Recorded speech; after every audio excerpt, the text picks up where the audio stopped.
What's up guys, iOS 11 is finally here and it seems too good to be true. There's honestly so many features inside of it, but in this video I wanted to share with you the top 11 features, the ground features of iOS 11 that make it what it is. So we're going to be going over the big stuff in this video, but don't worry, a lot of the more hidden, less known features we're going to talk about in the next video. So let's go ahead and explore iOS 11 and see what Apple changed in this update. Now, the very first thing is the lock screen. It doesn't seem different, but trust me, there's a lot to talk about here. So first off, unlocking it. Slide to unlock is back. You can actually slide up and unlock your phone if you don't have a passcode. If you have a passcode, the press home to unlock is still as it was.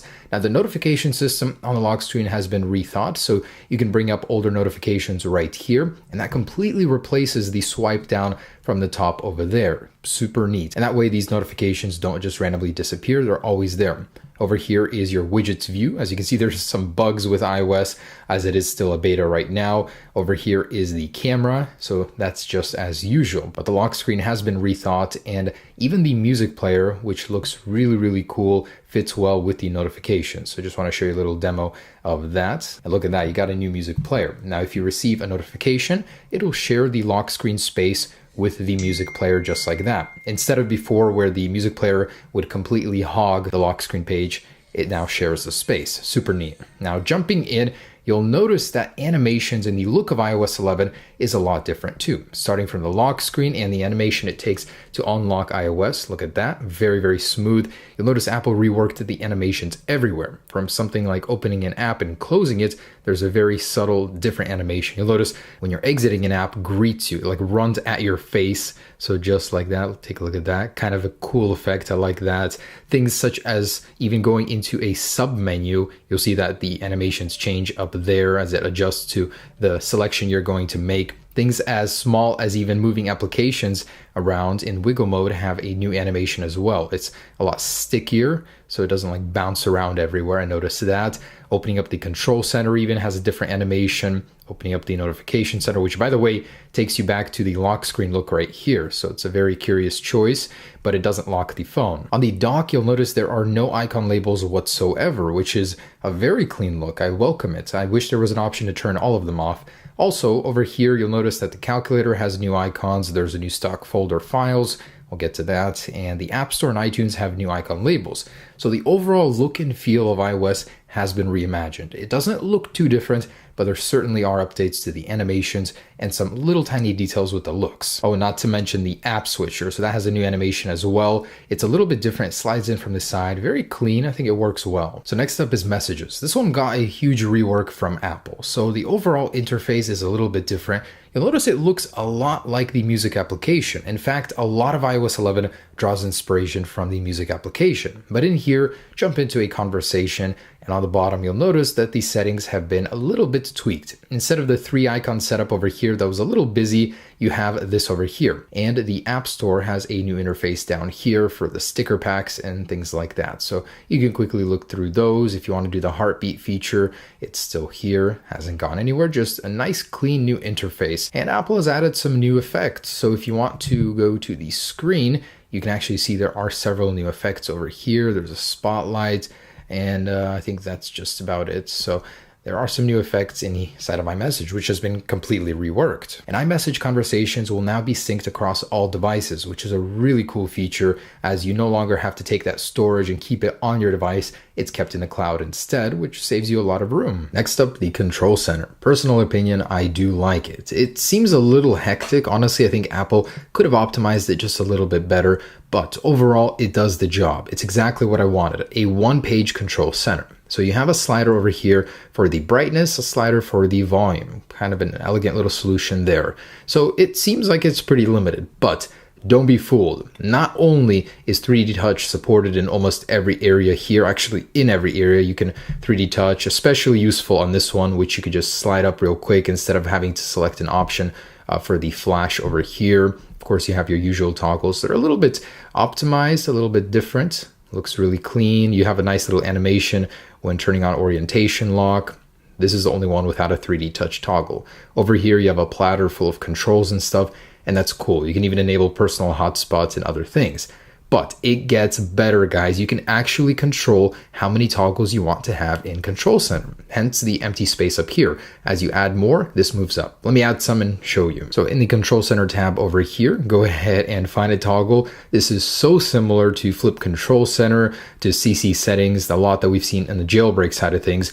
But if you want to add a low power toggle, you can do that. So go ahead, select plus. Let's say, actually, we'll just add all of them. Why not? Let's go ham on the Control Center and magnifier. Cool. So we have all of these settings enabled. Now jump into Control Center. Whoa, look at that. You got a lot of extra things in here. So that's super cool. Low power mode. Man, thank you, Apple, for listening. What's good? Interesting question. Phone. Tell me your most interesting story. I'm certain you've heard it before. Look at that. Siri has a new voice. She sounds a lot more human, you could say. And this applies to both female and male voices. So Apple has been working for a long time to rework the voice and make it a lot more natural. Siri's got a new interface too. So Siri, what's the definition of pi? Which word? P-I. Look at that. As a New. noun, it means the 16th letter of the Greek alphabet. Greek letter pi. And check that out. So she's got a new interface, completely looks really, really clean, works well with the design language of iOS 11 overall. And there's also translation. Siri, translate oui in French.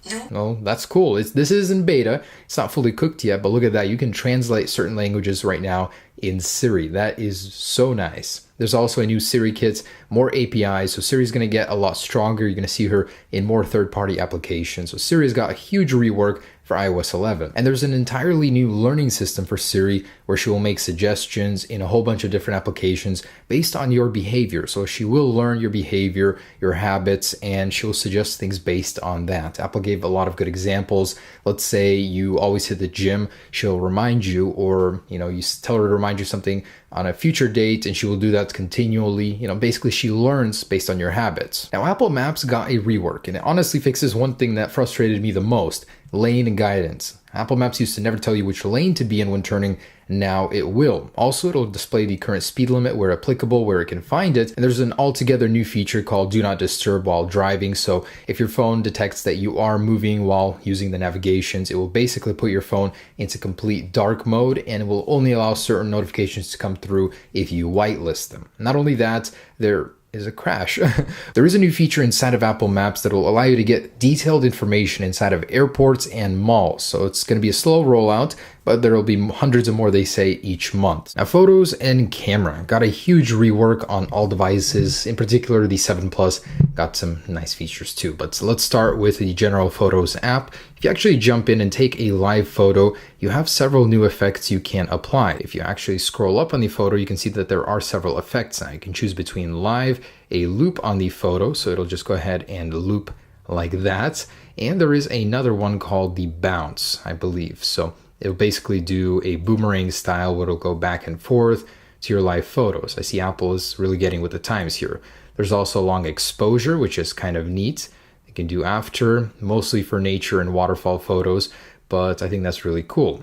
Also, which it gets better, you can choose which part of the live photo, the still image you want to keep. Some turn out better than others, and look at that. That's actually kind of funny. You can keep it right here, and you can make that your key photo of the live photo. Super cool. Now the portrait mode for the iPhone 7 Plus has received some updates as well. So it now works in the dark. It'll now show HDR and it's improved in many ways. So you're going to notice a much better experience. It's a lot higher quality too. So I can't wait to try that out.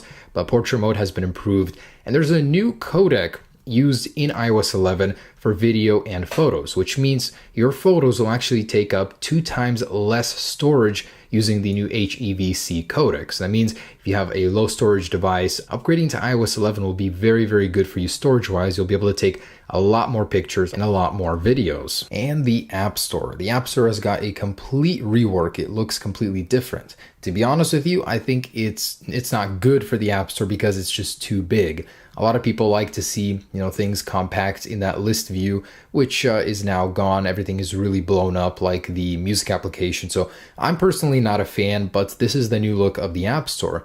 there are several new tabs. So today, games and apps. And in here, you'll find basically what you had before, just slightly different placement in the App Store. Not to mention now applications, you can separately buy the in-app purchases instead of just the app. So you'll find the in-app purchases in the App Store instead of just within the app. So I think that's a little bit too much clutter, but Apple seems to think it's a good idea. And HomeKit has received support for speakers now. So that means multi-room support. You'll be able to set up speakers in one room or the other and be able to control them through the HomeKit here. HomeKit API has been expanded, as well as support with AirPlay 2. So those together will be able to control speakers and of course eventually the new HomePod speaker from Apple. Although it doesn't seem like much, a lot of people don't necessarily use this as a homeowner. It's a great feature to have, multi-room support. And the iPad, it got its biggest update ever. So starting with the Apple dock, which slides up from the bottom just like that, you can quickly enter split view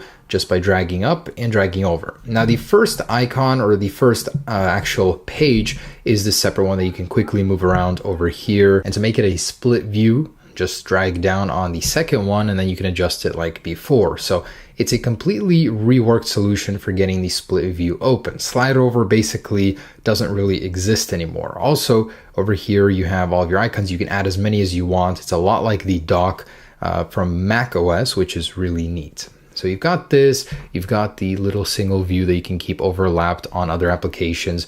But now to communicate between them, you have drag and drop. You can take files from one, drag them to there, and vice versa. You can even use the dock to hold on files from here. It'll open up a little mini icon if you have any in there, and you can drag files over to certain applications. It's super, super neat. Apple's solution for the iPad is great. And one of the cooler mini features is the keyboard. So Apple actually added a QuickType keyboard, so you can get the secondary icon just by dragging down or dragging up in some cases. So that's that way. This is this way. Super, super neat. I love a little feature like this. It saves a lot of time if you want to get to those secondary keys just like that. And files, this is such a welcome feature. The first native file browser for the iPhone. Well, of course, besides iCloud Drive, this one is for the physical files on the device. Now, before you get excited, it's not root access or anything like that. You'll be able to see files, but not necessarily the actual files of the phone, just the ones Apple wants you to see. So this actually combines iCloud Drive and third-party applications as well. So you'll be able to use your third-party ones all in one place, quickly copy between them, paste between them. It's actually a great solution. So this is especially useful on the iPad, which, getting to my next point, Apple has completely reworked. But overall file support, file browser is now available on the iPhone. And Apple has finally fixed something that has plagued us forever. What's going on, guys? Super annoying, but there is a new music video player, and it's not just that, it's the volume HUD within it has went up here. So instead of, going on top of your media, it's there. Super, super neat. I really, really love Apple's solution for that. So there you go, guys. Just a rough, quick look at the features in iOS 11. This is the foundation features. There's a ton of smaller ones I'm going to be covering here very, very soon. So stay tuned for that. But overall, great update, guys. I would recommend trying it out, just not on your primary device. So if you guys want to go ahead and install it, you can do so easily using the video up there. Anyways, thanks so much for watching, guys. Hope you enjoyed this iOS 11 preview for you, and I'll be updating it as more betas come along. Peace.